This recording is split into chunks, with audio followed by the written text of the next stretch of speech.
Maintenant, quelque chose de plus important, du moins, d'aussi important. Je dois citer des noms. Je dois citer des noms.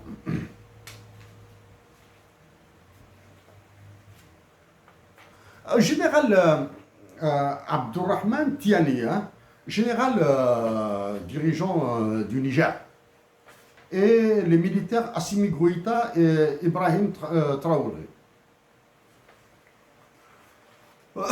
D'emblée, je vous dis que moi, les militaires, je vous invite à écouter ce que j'ai dit sur Bertrand de Russell, les militaires, et tout ce que j'ai dit avant. Moi, les militaires, ça fait deux.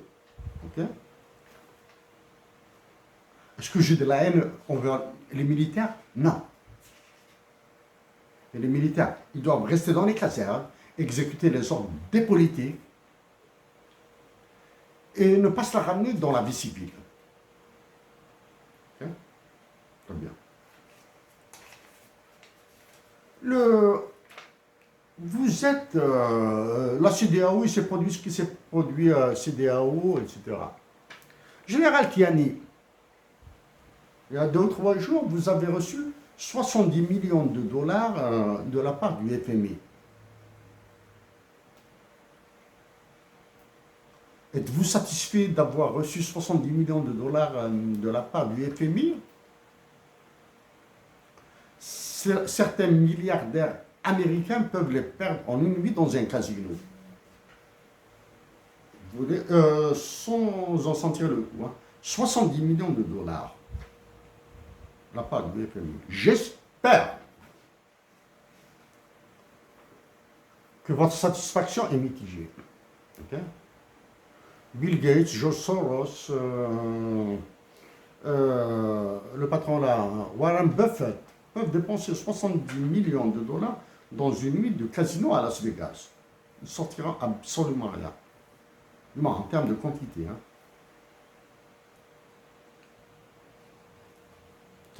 Ce n'est même pas les intérêts. C'est inférieur aux intérêts qu'ils reçoivent. Général Tiani et Assimi Goïta du Mali et Ibrahima Traoré. Vous avez réussi cette alliance des États du Sahel, Mali, Niger et Burkina Faso. Je vous dis 1000 chapeaux. 1000 chapeaux et 1000 chapeaux.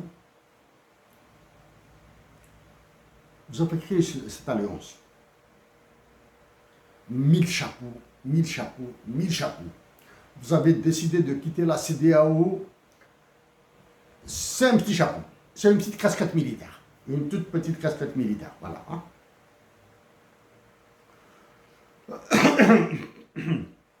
Dans vos entourages et dans ceux qui vous donnent des ordres en dehors de votre entourage,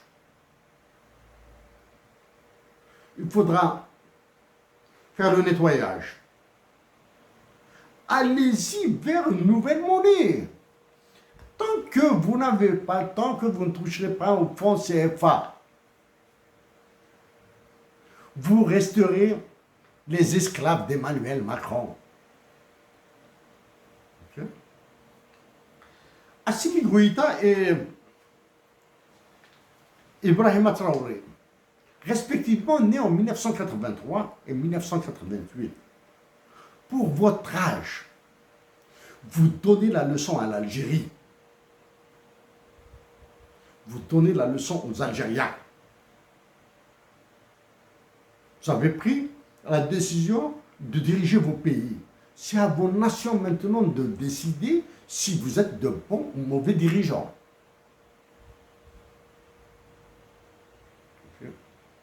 En Algérie, ceux qui sont nés en 1983, 1988, ils sont encore appelés des jeunes.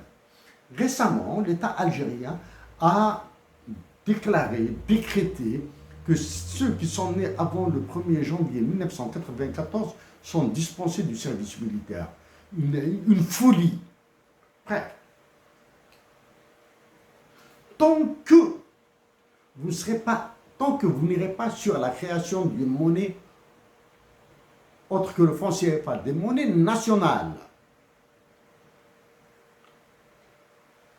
vous ne tournez pas autour du pot. Vous aggravez votre situation.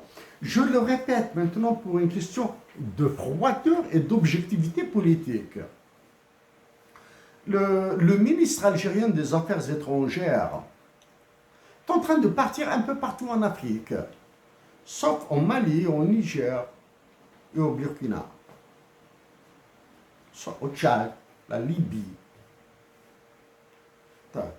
Il y a 4 États qui sont des États imbéciles en Algérie, en Afrique, qui vous dérangent, parce qu'ils sont contrôlés intégralement par Emmanuel Macron.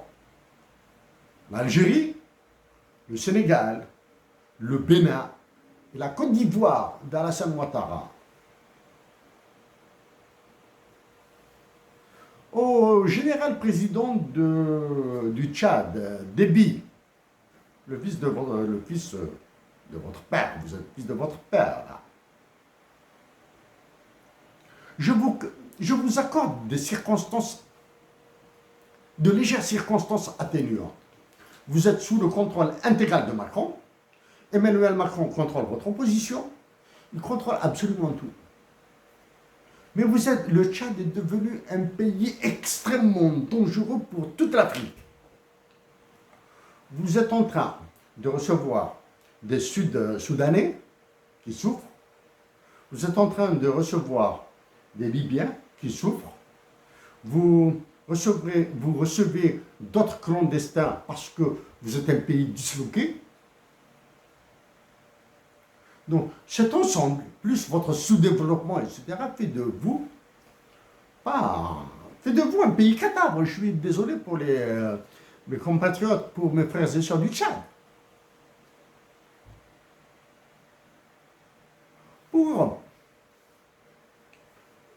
Réveillez-vous là. Réveillez-vous. Si vous continuez à faire confiance à Emmanuel Macron, si vous continuez à avoir peur d'Emmanuel Macron, ni vous ni votre peuple sortirez de l'auberge. Hein. Chers aux dirigeants du Mali, du Niger, du Mali et du Burkina Faso, je serais vraiment heureux de rencontrer des officiels, pas vous en tant que dirigeant. Si vous croyez que vous êtes suffisamment haut pour me rencontrer, je suis prêt à rencontrer vos ministres, vos hommes de confiance, etc. Je suis prêt à venir au Mali et au Niger.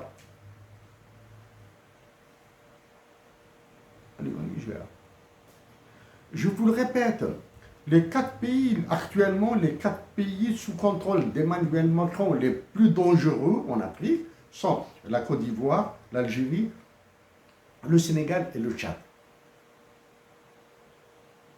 Donc la diplomatie algérienne, au lieu d'aller vers vous, de venir vers le Mali, le Niger et le Burkina Faso pour reconstruire des liens afin d'éviter le catastrophe. Emmanuel Macron a fait du sud de l'Algérie, du nord du Mali et du Niger, il a fait un Donbass, il a fait un Kosovo, il a fait une Tchétchénie, il a fait une Ukraine. Ok? Arrêtez ça. L'accord d'Alger que j'ai dénoncé de 2015, il doit être rond. Ce n'est pas parce qu'il est pourri, parce qu'il a été conduit par les Français et les Américains, qu'il faut rester comme ça. Il faudra qu'il y ait d'autres accords. Tant que vous n'avez pas repris le contrôle de vos ressources naturelles, et j'ai proposé la création d'un marché international dans le sud de l'Algérie, au nord du Mali, au nord du Niger, vous faites des bulles d'air. Chers compatriotes d'Algérie, chers frères et sœurs d'Algérie, chers frères et sœurs d'Afrique, toute l'Afrique, réveillons l'esprit africain, réveillons l'esprit de cette résistance africaine. Bon, il faudra affronter il faudra affronter l'indignité de l'Union africaine et de sa commission dirigée par M. Faki Mohamed Moussa. Il faut affronter cette indignité. Chers Africaines et chers Africains, il faudra affronter l'indignité de la CEDEAO, il faudra affronter l'indignité de l'UMOA, il faudra affronter tout ça là. Il faudra affronter l'indignité de l'Union africaine. Ce que j'ai appris récemment, c'est bien sûr, sans en être le critère. Récemment, ça fait 2-3 jours, l'équipe de basketball du Soudan du Sud a failli battre la sélection américaine qui va jouer aux Olympiques. Les Américains ont gagné l'équipe nationale de basketball du Sud-Soudan par 1 point. 1 point, même pas un panier. 1 point. L'équipe de LeBron James et, comment ça s'appelle là, Stephen Curry. Les autres stars. Les 2 stars, c'est LeBron James et Stephen Curry. Les Sud-Soudanais, les basketteurs ont failli gagner. Ils ont mené au score. Je voyais comme les Sud-Soudanais, les basketteurs du Sud-Soudan, rivaliser avec les Américains. Au lieu de ça, vous courbez devant Emmanuel Macron. Emmanuel Macron, il a plié à la pente, là. Il ne va pas plier l'Algérie, le Mali et tous les pays, la Côte d'Ivoire, etc. Il va les transformer en poudre. Chers compatriotes d'Algérie, chers compatriotes d'Afrique, recevez mes amitiés les plus sincères et recevez mon respect le plus sincère. Merci à vous tous.